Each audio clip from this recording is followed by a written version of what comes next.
പന്തള രാജകുമാരൻ സ്വാമി അയ്യപ്പൻ്റെ കഥയുടെ രണ്ടാം ഭാഗം. വേഗം കൊട്ടാരത്തിലെത്തണം. കുഞ്ഞിനെ റാണിയെ ഏൽപ്പിക്കണം. അപ്പോൾ അവൾക്കുണ്ടാകുന്ന സന്തോഷം കാണണം.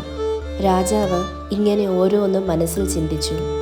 അപ്പോൾ മഹർഷി പറഞ്ഞു, കണ്ടില്ലേ കുഞ്ഞിൻ്റെ കഴുത്തിൽ അണിഞ്ഞിരിക്കുന്ന വിശിഷ്ടമായ മണിമാല?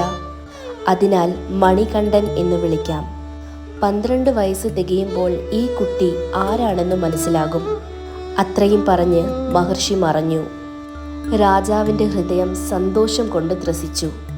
ആനന്ദാശ്രുക്കളോടെ കുഞ്ഞുമായി കൊട്ടാരത്തിലേക്ക് യാത്രയായി.